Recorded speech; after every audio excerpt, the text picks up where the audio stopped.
What would you do if your own brother tried to steal your dying father from you before cancer could? I never thought my own brother would try to steal my father from me before cancer did, but here we are. My name is Theodore Chen, though everyone calls me Theo, and I am 44 years old. I work as a software engineer in Seattle making about $120,000 a year, which is comfortable but not extravagant given the cost of living out here. My wife Naomi and I have 2 kids, Isla who is 16 and Lucas who is 13. We live a good life, nothing fancy, but we have been happy and I always thought my relationship with my family back in Phoenix was solid despite the distance. I grew up in Phoenix as the middle child in our family. My older sister Sophia moved to Austin years ago and we talked maybe twice a year, mostly at holidays. She carved out her own life and honestly seemed relieved to put some distance between herself and the family dynamics. Then there is me, and finally my younger brother Maverick who is 38. Maverick always stayed close to home, working in our father's commercial real estate business since he graduated college. Our mother passed away 11 years ago from a stroke, sudden and devastating, and after that Dad threw himself even deeper into the business. Dad is Robert Chen, 76 years old now, and he built his commercial real estate portfolio from nothing. He came to this country with almost no money and through decades of brutal work and smart investments, he created something worth about $2.3 million. Growing up, he always told us that the business would be split between Maverick and me. Sophia never had interest in real estate and Dad respected that. But Maverick and we were supposed to be partners someday. That was the plan from the time I was maybe 12 years old, sitting in Dad's office after school while he explained property values and lease agreements. When I moved to Seattle 14 years ago for a job opportunity at a major tech company, Dad understood. He told me to build my career, that the business would always be there, that family was forever. I visited quarterly, sometimes more often, and we talked on the phone every couple of weeks.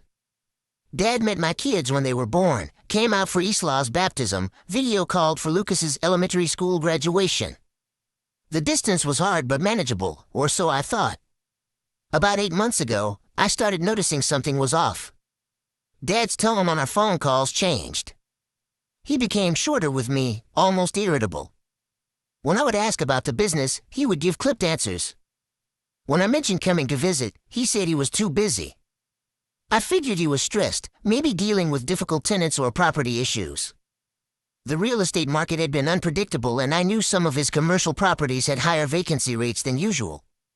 Then came the call that changed everything. It was a Tuesday evening in March and I was just getting home from work when my phone rang. It was Dad's lawyer, a man named Vincent Hughes who had handled Dad's legal affairs for probably 25 years. Vincent and I had met several times over the years at family gatherings. Vincent's voice was careful, almost apologetic. "Theo," he said, "I am calling because I think you should know something. Your father came in today to revise his will." My stomach dropped but I tried to stay calm. "Okay," I said. "Is everything all right?" There was a long pause. "He is leaving everything to Maverick," Vincent said quietly.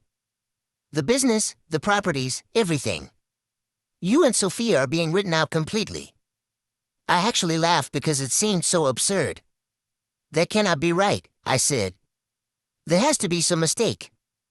"There is no mistake," Vincent said. I tried to talk to him about it, asked if he was sure if something had happened. He told me you had become, and I quote, "a stranger who only cares about money." He said you call him asking for loans constantly and that your wife Naomi has turned you against the family. I stood there in my kitchen, my briefcase still in my hand, completely frozen. None of that was true. Not a single word. I had never asked my father for money, not once in my adult life. Naomi had nothing but respect for my father and had bent over backwards to make sure the kids maintained a relationship with their grandfather despite the distance. "Vincent," I said slowly, "I have never asked my father for a loan. Not ever. And Naomi loves Dad." "I know," Vincent said, "and that is why I am calling you. Something is not right here. Your father was very specific about his reasons and very angry, but the things he was saying did not match the man I have known you to be for years. I think someone has been feeding him information." I knew immediately who that someone was. Maverick. I called my father that same night. He answered on the fourth ring and his voice was cold in a way I had never heard directed at me before. "What do you want, Theodore?" He never called me Theodore. It was always Theo, even when he was angry with me as a kid. "Dad," I said, trying to keep my voice steady, "Vincent called me. He told me about the will. Can we please talk about this?" "There's nothing to talk about," he said. "I know what kind of man you have become. I know you called me a burden to your friends. I know you only call me when you want money. I know what you said about your mother." "Dad, none of that is true," I said, my voice rising despite my efforts to stay calm. "I have never said anything like that. I have never asked you for money. Who told you these things?" "Maverick heard you," he said flatly. "He heard you on the phone bad-mouthing me.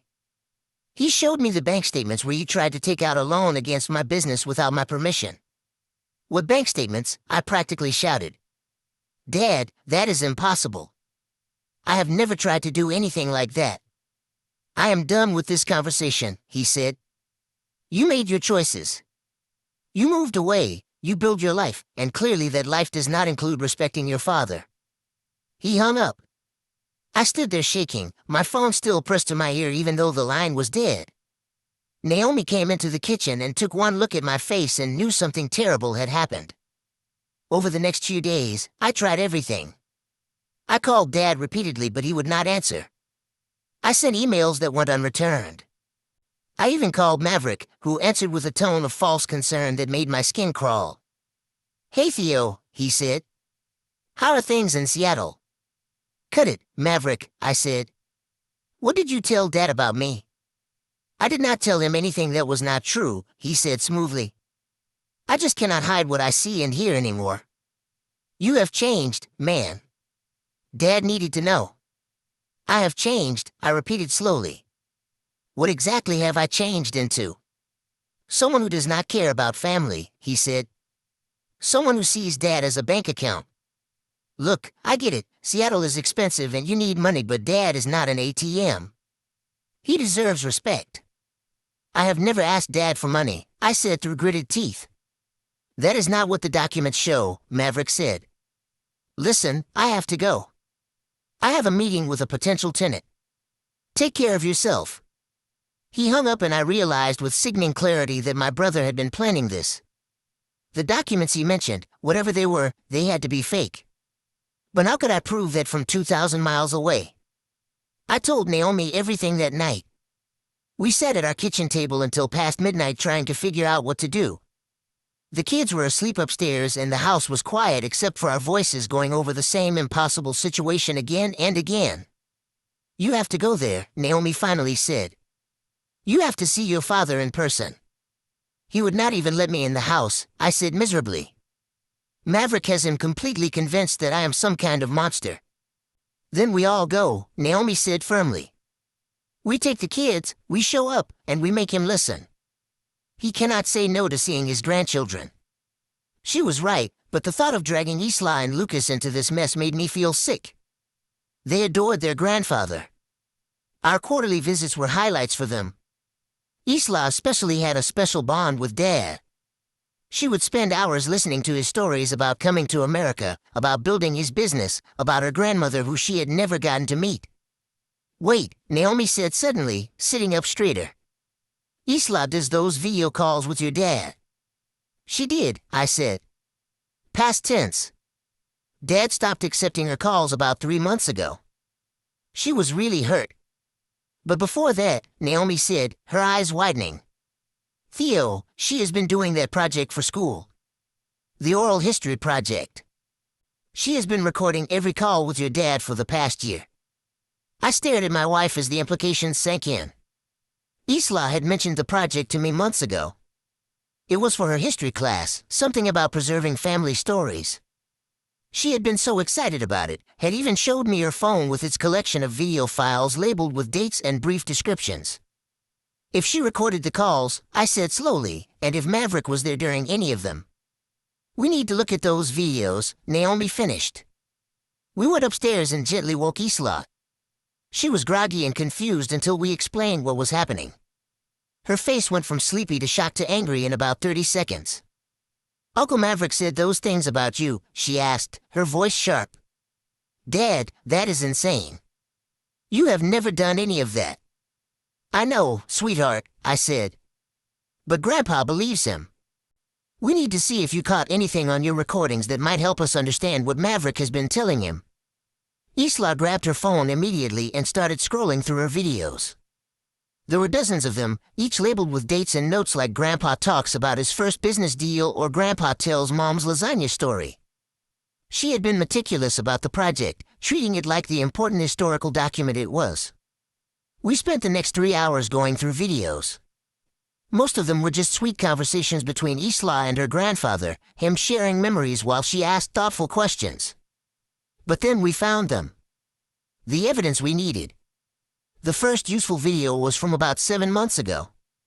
Isla and Dad were talking about a trip to the Grand Canyon that our family had taken when I was a teenager. The camera was angled toward Dad, who was sitting in his home office, the same office I remembered from my childhood with its heavy wooden desk and walls lined with framed photos. About 10 minutes into the conversation, you could hear a door open off camera and a voice, Maverick's voice, saying something indistinct. Dad looked away from the camera and Maverick came partially into frame. He did not seem to notice that Isla was recording, or maybe he did not care. He leaned down and said something quietly to Dad. We rewound it 3 times and finally made it out. "Theo called again asking about that loan," Maverick was saying. "I told him you already said no, but he keeps pushing." Dad's face changed. Even through the slightly grainy phone camera video, you could see him go from warm and grandfatherly to troubled and tight-lipped. He told Isla he had to go and ended the call shortly after. Isla looked stricken. "I did not even notice that at the time," she whispered. "I just thought Grandpa was tired." We kept watching. There were 3 more videos that captured similar moments. In one from 5 months ago, Maverick could be heard in the background on a phone call, apparently not realizing Dad's video call with Isla was still running. We almost missed it because the call had already ended from Dad's side, but Isla's phone had still been recording for another minute or so, the screen showing that frozen disconnected call image. You could hear Maverick's voice clearly. "I am telling you," he was saying, apparently to his wife Brielle, "this is working perfectly. Dad is furious with Theo. A few more months and I will have him convinced to sign everything over to me. Then we will finally have what we deserve. What I deserve after staying here and doing all the work while Theo ran off to play Tech Bro in Seattle." There was a pause, then Maverick laughed. Brielle's voice said something we could not quite make out and Maverick responded. "The $50,000 loan document was genius, babe. It looks completely real. Dad thinks Theo tried to forge his signature to borrow against the business. He will never forgive that." Naomi actually gasped. Isla's hand flew to her mouth. I felt like I had been punched in the stomach. We had it. We had proof that Maverick had been systematically lying to our father, manufacturing evidence, manipulating him for months with the explicit goal of stealing my inheritance and destroying my relationship with Dad. "I am going to be sick," I said, and actually had to run to the bathroom. When I came back, Naomi and Isla had found one more video. This one was the most damning of all. It was from about 4 months ago, and again it was after the call had officially ended, but Isla's phone was still recording. Maverick was in Dad's office, and they must have thought Isla had fully disconnected. "You know Naomi is the real problem," Maverick was saying. "She has never liked our family. She is the one putting these ideas in Theo's head that you are just a bank account. I heard her on speakerphone last month telling Theo that your properties were basically his inheritance already and he should start planning what to do with them." Dad's voice responded, angry and hurt. "I raised him better than this. His mother would be ashamed." "I know," Maverick said, his voice dripping with false sympathy. "Mom loved Theo so much. It would break her heart to see what he has become. But Dad, you still have me. I am here. I have always been here and I always will be." The video ended there. Isla was crying. Naomi looked murderous. I felt numb. "We have to show this to Grandpa," Isla said fiercely. "We have to go right now." I looked at the time. It was nearly 3 in the morning. But she was right. We could not wait. I called Vincent Hughes first thing that morning, as soon as his office opened at 8. I explained what we had found and asked if he could be present when we showed Dad. Vincent agreed immediately and said he would clear his afternoon schedule. Then I called my boss and told him I had a family emergency and needed to take the rest of the week off. He was understanding, thank God.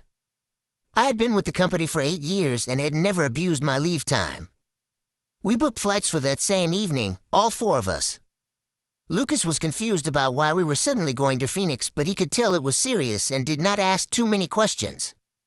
We packed quickly. Isla made sure her phone was fully charged and that she had backed up all the videos to the cloud just in case.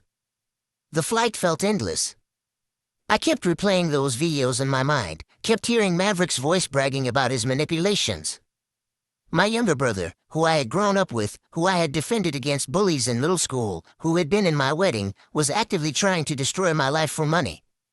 We landed in Phoenix just before midnight. I had rented a car and we drove straight to a hotel near Dad's house. None of us could sleep. We just sat there in the hotel room, watching mindless television and waiting for morning. At 9 a.m., I called Dad. He answered after several rings, his voice wary. "Theodore," he said flatly. "Dad," I said, "please do not hang up. I am in Phoenix. I am here with Naomi and the kids and we need to see you. It is an emergency." There was a long pause.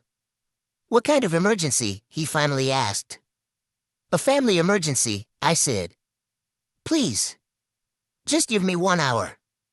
If after that hour you still want nothing to do with me, I will leave and never bother you again. But I am begging you, give me 1 hour." Another pause, even longer. "Fine," he said. "Come at 11. And Theodore, if this is some scheme to try to get money out of me." "It is not," I said firmly. "I promise you, this is not about money." He hung up without saying goodbye. We arrived at Dad's house at exactly 11 a.m.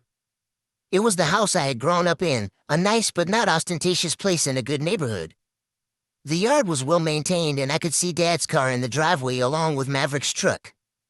Of course Maverick was there. Vincent Hughes arrived just after us.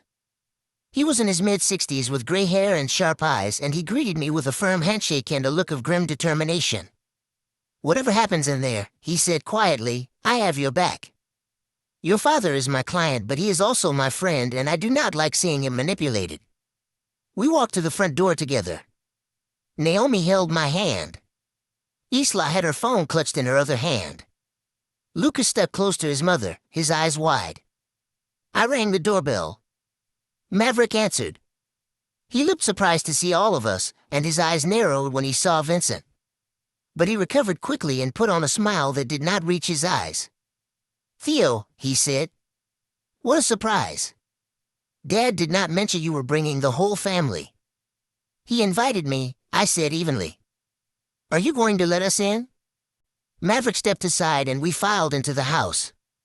Dad was sitting in the living room in his favorite recliner. He looked older than I remembered, more tired, and it hit me again that he was dying. The cancer diagnosis was still relatively new, only about 2 months old, but it was aggressive and the timeline was short. 6 to 8 months, the doctor said, maybe up to a year if the treatment went well. I could not let him die believing the lies Maverick had told. "Dad," I said softly, walking into the living room. "The kids are here." His face softened slightly when he saw Isla and Lucas. I could see the conflict there, the love for his grandchildren warring with whatever poison Maverick had fed him about me. "Isla, Lucas," he said.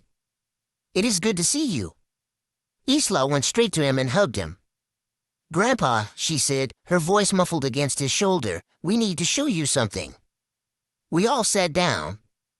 Maverick positioned himself behind Dad's chair, his arms crossed, his expression one of patient tolerance.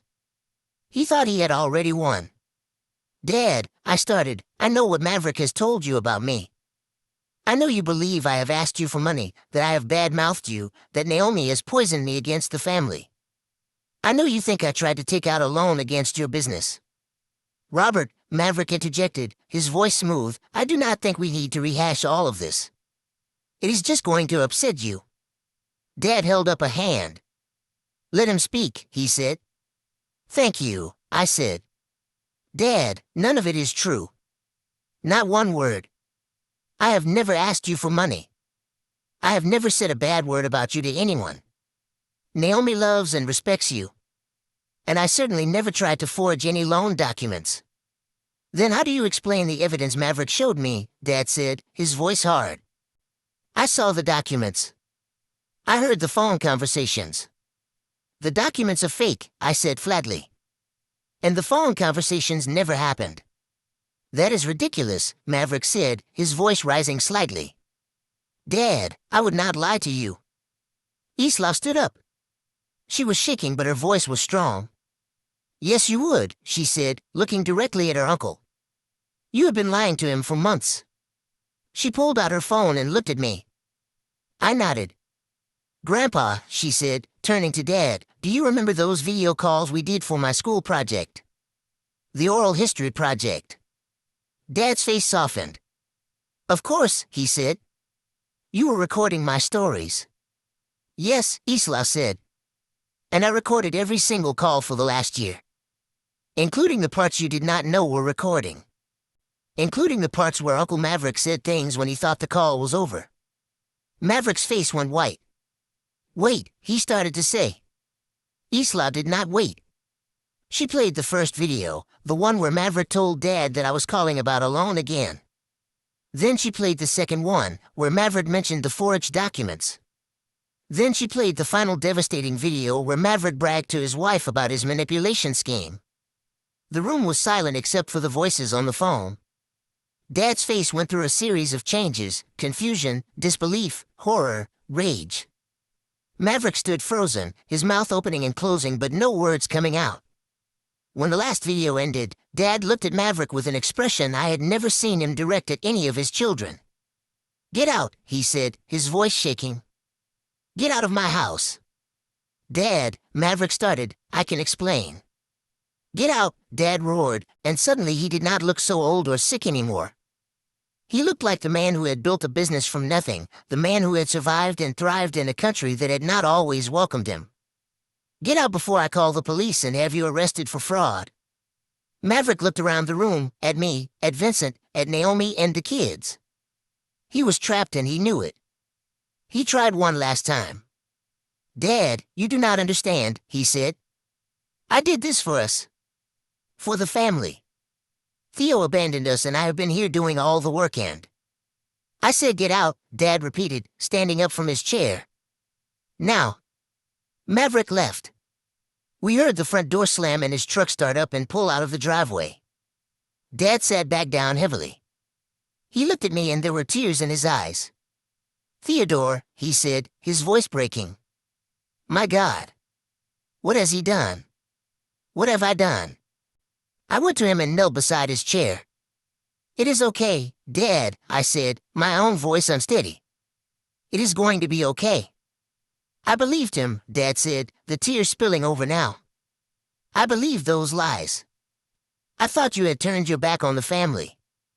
I thought you had become someone I did not know. I am so sorry. I am so sorry." I hugged my father and I cried too, and so did Naomi and the kids. Vincent stood to the side giving us privacy, but I could see him wiping at his own eyes. We stayed at Dad's house for the rest of that day and into the evening. Vincent came back the next morning with legal documents. Dad signed a new will, splitting everything 50-50 between Maverick and me despite what Maverick had done. Vincent argued for cutting Maverick out entirely, but Dad refused. "He is still my son," Dad said quietly. "What he did was unforgivable, but he is still my son. He will get his half, but not a penny more." The new will had specific clauses preventing anyone from contesting it. Vincent created a living trust as well and made me co-trustee along with Dad. Every decision about the business or the properties would now require both of our signatures. As for Maverick, Dad demoted him in the business. He went from vice president to property manager, a significant step down in both title and salary. He tried to quit, but Dad reminded him that his employment contract had clauses about notice periods and severance. If he wanted to leave, he could, but it would be expensive. We stayed in Phoenix for the rest of that week. I worked remotely while Naomi and the kids spent time with Dad. Isla showed him the rest of her oral history videos and they recorded new ones. Lucas taught Dad how to play some video game on his tablet. We had family dinners. We laughed. We tried to make up for the months that Maverick's lies had stolen from us. On our last night before we flew back to Seattle, Dad and I sat in his office, just the two of us. The same office where Maverick had plotted against me. The same office where I had sat as a kid learning about real estate. I do not have long, Dad said without preamble. The cancer is aggressive. 6 to 8 months, they said. Maybe less. Dad, I started, but he held up his hand. Let me finish, he said. I wasted so much time listening to lies. I wasted time being angry at you for things you never did. I do not have time to waste anymore. So I need you to hear this. I am proud of you, Theodore. I am proud of the man you have become, the husband you are to Naomi, the father you are to those incredible kids. I am proud that you took chances and built a life on your own terms. I am sorry I ever doubted you. I could not speak for a moment. When I finally could, I said, I love you, Dad. I never stopped loving you even when you would not take my calls. I know, he said. And I never stopped loving you either. That is what made believing Maverick's lies so painful. I thought I had lost you. You did not lose me, I said. You never lost me. I am right here. We sat in comfortable silence for a while. Then Dad said, what are you going to do about Maverick? I do not know, I admitted. Part of me wants to press charges for the forged documents. Part of me wants to just never speak to him again and let karma handle it. He is scared, Dad said. And he should be. What he did was criminal. But he is also lost. He saw me building this business his whole life and he thought that meant it should all be his. He did not understand that love is not a competition and inheritance is not a prize for staying nearby. I nodded slowly. Maybe someday I can forgive him, I said. But not today. Not for a long time. That is fair, Dad said. I flew back to Seattle with my family the next day. We video called Dad every few days and I flew back to visit once a month instead of once a quarter. Naomi and the kids came with me half the time. We made the most of the time we had left. The doctors were wrong about the timeline. Dad lived for 14 months after we exposed Maverick's scheme. 14 months where I got to be his son again without lies standing between us. 14 months where my kids got to know their grandfather without manipulation poisoning the relationship. 14 months that were painful and sad because of the cancer but also filled with love and honesty. Dad passed away on a Tuesday morning in May. He was at home with hospice care and I was there holding his hand. So were Naomi and the kids. Maverick was not there. He had not visited once in those 14 months. I heard through mutual acquaintances that he had moved to Denver to take a job with another real estate company. The funeral was small and quiet. Maverick came, but he did not speak to me. He did not speak to anyone really. He stood in the back during the service and left immediately after. I felt nothing when I saw him, no anger, no sadness, just emptiness where a brotherly relationship used to be. The will was read 2 weeks later. Everything went exactly as Dad had planned. 50% to me, 50% to Maverick. The properties, the business, everything split down the middle. Vincent explained that the living trust structure meant there would be minimal estate taxes and that the business could continue operating without interruption. I thought that would be the end of it. I was wrong. 3 months after Dad's death, I received notice that Maverick was contesting the will. His lawyers claimed Dad had been unduly influenced by me, that the changes to the will had been made when Dad was not mentally competent, that the videos Isla had recorded were somehow fabricated. It was absurd, but it was also expensive and time-consuming to fight. My lawyer estimated it would cost about $40,000 to defend against the contest. Vincent was livid. He testified in the initial hearing that Dad had been completely mentally competent when he revised the will, that the decision had been Dad's own, that there had been no undue influence. He submitted medical records showing Dad's mental faculties had been cleared despite the cancer. He played the videos again for the judge. The judge was not impressed with Maverick's case. She called it frivolous and a waste of the court's time. She upheld the will in its entirety and ordered Maverick to pay my legal fees, all $40,000 of them. I got a check from Maverick's lawyer about a month later. It was the only money I ever received from my brother that I felt good about cashing. Since then, I have had no contact with Maverick. I heard he sold his half of the business to a corporate buyer about a year after Dad died. I did the same. Neither of us wanted to be partners in anything. I used my share of the proceeds to pay off our house in Seattle and set up college funds for Isla and Lucas. It was more money than I had ever expected to have, and I was grateful for it, but I would have traded every penny to have my father back healthy and to have a brother who was not a liar and a thief. Isla is in college now, studying history and considering law school. She still has all those videos of her grandfather, and she watches them sometimes when she misses him. Lucas is in high school and thinking about studying business. He never really understood what Maverick did until he was older, and I explained it properly, and now he says he wants to learn about business ethics so he can be nothing like his uncle. Naomi and I are still in Seattle. We are still happy. We visit Sophia in Austin a couple times a year, and she has become a much bigger part of our lives. She was appalled when she learned what Maverick had done, and she made a point of being present for us after Dad died in a way she had not been before. As for what I learned from all this, I think there are a few things. First, distance does not diminish love or family bonds, but silence can. I will never again assume that everything is fine just because I have not heard otherwise. I check in, I show up, I maintain relationships actively instead of passively. Second, people can surprise you in terrible ways. I never imagined Maverick capable of such calculated cruelty. But people are complex, and desperation and greed can make them do things that seem unthinkable. Third, the truth always matters. Always. If Isla had not been recording those calls for a school project, I might have lost my father forever. The truth set us free, but it took evidence to make it believable. I am grateful every day that my daughter is thorough and that she cared enough about her grandfather to document his stories. And finally, forgiveness is complicated. I do not know if I will ever forgive Maverick for what he did. He tried to steal my father from me during the last years of his life. He manufactured lies and forged documents and manipulated a dying man for money. Those are not small things. Those are not mistakes made in a moment of weakness. Those were calculated choices made over months. But I also think about what Dad said, that Maverick was lost, that he thought love was a competition and inheritance was a prize. I think about how staying close to home his whole life, working in Dad's shadow, must have warped his perspective. I do not excuse what he did, but maybe I can understand it a little bit, even if I can never forgive it. Today I am 46 years old. Dad has been gone for almost 2 years. I think about him every day. I think about the months we lost because of Maverick's lies, and I grieve for that time. But I also think about the 14 months we got back, the honesty, the love, the chance to say goodbye properly. It was not enough time, but it was infinitely more than I would have had if Isla had not been recording those calls. Sometimes late at night I wonder if Maverick ever thinks about what he did. If he ever regrets it.